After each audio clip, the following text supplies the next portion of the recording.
الصوفی لا مذہب، صوفی کا کوئی مذہب نہیں ہو. یہ بات میں آپ کو 30 سال سے بتاتا آ رہا ہوں. یعنی ان چاروں مذہبوں میں سے کسی خاص کا صوفی تابع نہیں ہوتا، بلکہ وہ محقق ہوتا ہے، وہ حق کے ساتھ جاتا ہے، کسی مذہب کے ساتھ نہیں جاتا. نہ وہ حنبلی ہوتا ہے، نہ مالکی، نہ شافعی اور نہ حنفی. یعنی صوفی کا مذہب نہیں ہوتا، مشرب ہوتا ہے. یعنی جو سالک ہوتا ہے، یعنی مرید صادق، سچا مرید، وہ اپنے پیر کے مذہب پر ہوتا ہے. جو مرید ہوتا ہے وہ اپنے پیر کے مذہب پر ہوتا ہے. اب کسی بزرگ نے شعر لکھا ہے، چوں باد صبا در بدر کو بکو، طالب گارا ویم طالب بارگاہ. یعنی باد صبا کی طرح ہم در بدر اور کو بکو، کوچا بکو کا کوچا، اس کی طلب میں پھرتے ہیں، اس کے طلبگار ہیں. یعنی باد صبا جو ہوتی ہے، صبح کی ہوا، ٹھنڈی ہوا، باد صبا ٹھنڈی ہوا، ہوا کی طرح ہم در بدر اور کو بکو یعنی کوچا بکوچا، اس کی طلب میں، یعنی اللہ کی طلب میں، یعنی طلب یعنی ڈیزائر میں، ڈیمانڈ میں، ہم اللہ کی طلب میں پھرتے ہیں اور ہم اللہ کے طلبگار ہیں. ہم اللہ کو چاہتے ہیں، بس نہ ناسوت چاہتے ہیں، نہ ملکوت چاہتے ہیں. شیخ رکن الدین علاؤ الدولہ سمنانی جو اس قوم کے مقتدا ہیں، یعنی لیڈر ہیں، صوفیوں کے جو لیڈر ہیں، چہل مجالس میں فرماتے ہیں، کو بکو در بدرو خانہ ہو خانہ، لیلے دیدہ لیلا بابہانی. یعنی کو بکو پوچھا بکوچے، خانہ بخانہ پھرے، در بدر پھرے، کہ کسی طرح لیلا کا دیدار ہو جائے، یعنی خدا.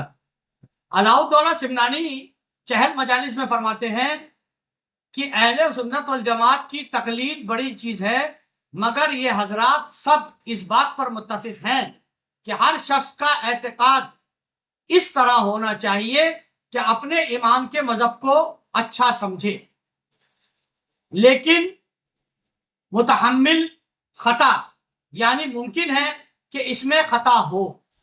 اپنے امام کو اچھا سمجھنا، اس میں خطا ہو سکتی ہے، اور دوسرے ائمہ کرام کے مذہب کو خطا سمجھے، یہ بھی بڑا گناہ ہے. چار مذہب جو، لیکن تحمل ہوا یعنی ممکن ہے کہ وہ صحیح ہو. ظاہر ہے کہ اس قوم کے عقائد سے کوئی فائدہ حاصل نہیں ہوتا، اور خطا کے اختعال سے اطمینان حاصل نہیں ہوتا کہ حق تعالی کی جماعت اطمینان کے ساتھ کر سکے، یعنی حق تعالی کی عبادت اطمینان کے ساتھ کر سکے اور قیامت میں شرمندگی نہ ہو. اور وہ طریق جو بالکل ثواب یعنی بہتری پر مبنی ہے، طریق صوفیہ کرام ہے. چاروں مذہب میں یہ ہوتا ہے کہ ہمارا امام بڑا ہے، ہمارا مذہب بڑا ہے، دوسرے کا امام چھوٹا ہے، اس کا مذہب بڑا ہے. اہل سنت والجماعت میں یہ ہوتا ہے. تو اس کے اندر اللہ ناراض ہو سکتا ہے، بندے کی خطا ہو سکتی ہے. اس لیے آپ فرما رہے ہیں کہ بہترین مذہب جو ہے وہ طریقہ صوفیہ ہے، جس کے اندر کوئی تعصب نہیں ہے، کوئی برائی نہیں ہے، کسی سے کوئی نفرت نہیں ہے. یعنی صوفیہ مذہب، صوفیہ مشرب اختیار کرو، صوفیوں کے گروہ میں آ جاؤ. تو سب سے اچھا مذہب جو ہے وہ صوفیوں کا مذہب ہے، یہ کہہ رہا ہے کون؟ علاؤ الدولہ سمنانی چہل مجالس میں. اور یہ بھی کہہ رہا ہے بہت برا ہے وہ صوفی جو اپنے آپ کو کسی مذہب سے منسوب کر لے، اور صوفی کا کوئی مذہب نہیں ہوتا. یہ تین چیزیں میری کوٹ کر کے رکھ لیں. مطلب یہ ہے کہ ان تمام مجتہدین کو بزرگ جانے اور کسی کے قول کو کسی کے قول کی مذہبت نہ کرے، اور جو کچھ نفس کے خلاف اور تقوی کے نزدیک ہو اس پر عمل کرے. اور عوارف المعارف کی پہلی فصل میں لکھا ہے کہ حضرت رسول خدا صلی اللہ علیہ وآلہ وسلم کے زمانہ میں آپ کی صحبت، نزول وحی کی برکت، حضرت رسول خدا صلی اللہ علیہ وسلم کے زمانے میں آپ کی صحبت، نزول وحی کی برکت اور نواز نبوت کے پرتو سے امت کے نفوس برے کاموں کی سیاہی سے پاک و صاف ہو جاتے تھے۔ جب رسول اللہ جب تھے دنیا میں تب وحی آتی تھی اور رسول اللہ پاک کر دیتے تھے، اور لوگوں کے قلوب کو ہوا اور حفظ سے طہارت مل جاتی تھی۔ لوگوں کے قلبوں کو رسول اللہ پاک کر دیتے تھے۔ کئی جگہ قرآن میں آیا ہے کہ اس رسول سے محبت کرو کیونکہ یہ تمہیں پاک کرتا ہے۔ تو رسول اللہ کے زمانے میں تو آیتیں آ جاتی تھی، رسول اللہ انہیں پاک صاف کر دیتے، لہذا لازماً ان کے عقائد اختلافات سے مبرہ تھے۔ اسی لیے رسول اللہ کے جو صحابی تھے ان میں کوئی اختلاف، کانٹرڈکشن نہیں تھا۔ لیکن رسول اللہ کے بعد یہ جو مذہب بن گئے ہیں اس میں کنٹروورسی اور کانٹرڈکشن آ گیا۔ اس لیے مذہب صوفیہ، اس کے بارے میں 3 بار اللہ نے قرآن میں کہا ہے کہ تم اگر غلط رویش پہ چلو گے میں تم ایک نئی قوم لے آؤں گا جو طالب مولا ہوگی، اور اللہ تعالیٰ صوفیوں کی جماعت لے آیا۔ رسول اللہ کے جو قریبی تھے، رسول اللہ انہیں قرآن جب وحی آتی تھی تو انہیں پاک و صاف کر دیتے تھے، لیکن رسول اللہ کو گئے تھے 1435 سال ہو گئے ہیں، اب تمہیں پاک کون کرے گا؟ یہ بتانے کی کوشش کر رہے ہیں جو منصب رسول پر ہوگا وہی اب تمہیں پاک کرے گا، اور منصب رسول پر پیر ہوتا ہے۔ رسول اللہ ان کے قلوب و نفسانی خواہشات سے انہیں پاک کر دیتے تھے اور ان کے قلب کو قلب سلیم بنا دیتے تھے۔ چنانچہ سب یک دل، یک رائے، یک زبان تھے، اسی لیے ان کا دل، ان کی زبان اور ان کی رائے ایک تھی، اور آج تو لاکھوں دل، لاکھوں زبان، لاکھوں رائے ہو گئی۔ سمجھنے کی کوشش کرو، مشرب صوفیہ وہی ہے جو رسول اللہ جس پر تھے، سارے نبی جس پر تھے، سارے اولیاء جس پر ہوتے، یہ وہی مذہب، اس کو طریقت کہتے ہیں۔ اس کے بعد جب آفتاب رسالت صلی اللہ علیہ وسلم حجاب غیب میں چھپ گئے، یعنی جب رسول اللہ صلی اللہ علیہ وسلم اس دنیا سے چلے گئے، قلوب کا مزاج استقامت کے اعتدال سے منحرف ہو کر اختلاف کی جانب مائل ہوا۔ جب رسول اللہ اس دنیا سے چلے گئے تو لوگوں کے جو قلب تھے ان کا مزاج استقامت پر نہ رہا، اسٹیبلٹی پر نہ رہا اور اعتدال پر نہ رہا، بلکہ انہوں نے اعتدال یعنی بیلنسنگ ایکٹ، ان کے قلب خراب ہو گئے۔ وہ جو رسول اللہ اسٹیبلٹی دے کر گئے تھے اس اسٹیبلٹی پر نہ رہ سکے، ان کا قلب اس پہ نہ رہ سکا، اور وہ بیلنسنگ ایکٹ پر بھی نہ رہ سکا، بیلنس نہیں رہ سکا ان کا قلب، اور وہ رسول اللہ کے بتائے ہوئے مذہب سے پھر گئے اور وہ اختلاف کی جانب مائل ہو گئے، کانٹرڈکشن کی طرف چلے گئے۔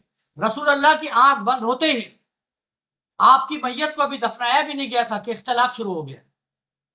دوستو سمجھنے لائق بات ہے، یہ وہی کہنا چاہ رہے ہیں کہ جب رسول اللہ اس دنیا سے چلے گئے، قلوب کا مزاج یعنی قلبوں کا مزاج استقامت کے اعتدال سے منحرف ہو کر اختلاف کی جانب مائل ہو گیا، بڑھ گیا، اور شیطان کے لیے لوگوں کے عقائدین تصرف کرنے کا راستہ کھل گیا۔ جیسے رسول اللہ کی بات بند ہوئی، میں آپ سے کہتا ہوں کہ یہ جو اولاد مصطفیٰ ہے، یہ جو آل مصطفیٰ ہے، یہ جو اہل بیت تھی، یہ جو مولا تھے، یہ جو زہرا تھی، یہ حسنین کریمین جو تھے، ان کے پاس تو شیطان آ بھی نہیں سکتا تھا۔ لیکن جو پہلے شیطان کی پوجا کیا کرتے تھے، کعبے میں بت پرستی کیا کرتے تھے، جو اسلام کے اوپر نہیں تھے، جو اربع عناصر سے تھے، نور سے نہیں تھے، کیونکہ علی، فاطمہ، حسن، حسین نور پر تھے، شیطان ان کا کچھ نہیں بگاڑ سکتا تھا، یا تو جبرائیل کو بھی اجازت لے کے آنا پڑتا تھا۔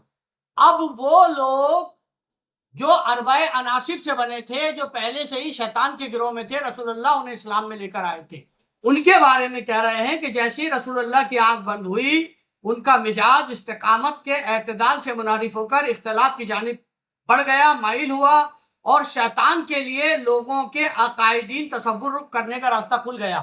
اب جیسی رسول اللہ کی آنکھ بند ہوئی، شیطان کو راستہ مل گیا، شیطان طاقتور ہو گیا، بولے اب رسول اللہ چلے گئے، اب میں تمہیں چوٹی سے پکڑوں گا۔ دوستو سمجھ آ رہی بات؟ جیسی رسول اللہ کی آنکھ بند ہوئی، قلوب کا مزاج استقامت کے عقائد سے منحرف ہو کر اختلاف کی جانب مائل ہوا، اور شیطان کے لیے لوگوں کے عقیدوں میں عقیدوں پر قابو کرنا، حکومت کرنے کا راستہ صاف ہو گیا۔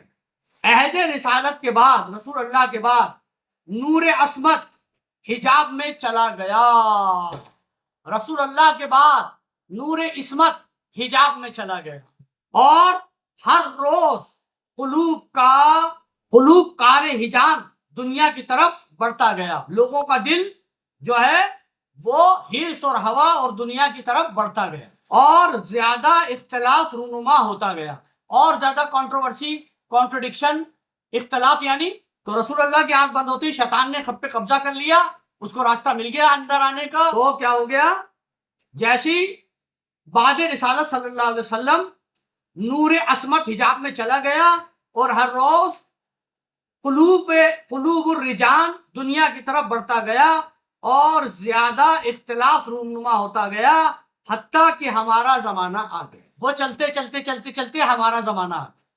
یہ لکھ رہے ہیں 721 ہجری میں شاید یہ کتاب لکھی گئی تھی، جہانگیر کے ہے، حتیٰ کہ ہمارا زمانہ آ گیا، یعنی آج سے مغلوں کے زمانے کی بات کر رہا ہوں، جہانگیر کی اس زمانے کی کتاب لکھی گئی نا، کہہ رہا ہے حتیٰ کہ ہمارا زمانہ آ گیا۔ بس طالب کو چاہیے کہ عقیدے کی درستی کے لیے طبقہ اول یعنی صحابہ کرام کی اقتداء کرے، اور ان کے آثار، اقوال، احوال کی مطابقت کرے۔ صوفیہ کرام کی یہی خصوصیت ہے کہ ان کے دل محبت الہی کی حلاوت کی وجہ سے محبت دنیا سے بالکل بیزار ہوتے ہیں۔